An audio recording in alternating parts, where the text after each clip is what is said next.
আজকে আমাদের উদ্দেশ্য আপনারা জানেন, এসআইআরে মানুষের হ্যারেস করছে, যেভাবে মানুষ রাস্তায় নামছে, লাইনে দাঁড়াচ্ছে, লাইনে দাঁড়িয়ে মানুষ মরছে। আজকে কেন্দ্র সরকারের অত্যাচার, তার অত্যাচারে মানুষ, তাদের বাংলা জুড়ে আমাদের লড়াই চলছে। আমাদের মাননীয় মুখ্যমন্ত্রী আপনি দেখেছেন যে আজকে দিল্লিতে গিয়ে সুপ্রিম কোর্টে তিনি গিয়ে লড়াই করছেন।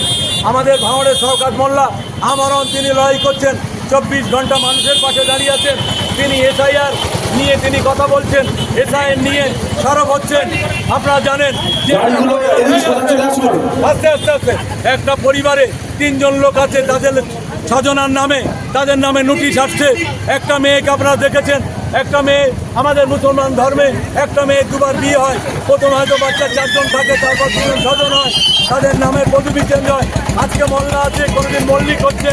তার জন্য আজকে এই নির্বাচন কমিশন যেভাবে মানুষের হ্যারেস করছে, তাই আমরা আজকে রাস্তায় নেমেছি। 50 থেকে 60,000 লোকের আমরা আজকে মিছিল করব। মিছিল করে আমরা দিল্লিকে কাঁপিয়ে দিতে চাইছি, আমরা নির্বাচন কমিশনকে দেখিয়ে দিতে চাইছি আমরা এসআইআর মানছি না, মানব না।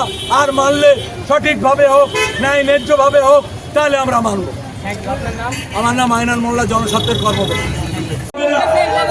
পুলিশের সাথে আমি বলবো, পুলিশের সাথে সহযোগিতা করতে। গাড়ি দাঁড়াবে না, একটা গাড়ি দাঁড়াবে না, বলা যায় গাড়ি ছাড়ো, গাড়ি দেখি আমার মিছিলের গাড়ি দাঁড়াবে না, মিছিলের গাড়ি দাঁড়াবে না। উদ্যোগেই আজকে এই হাজার মানুষ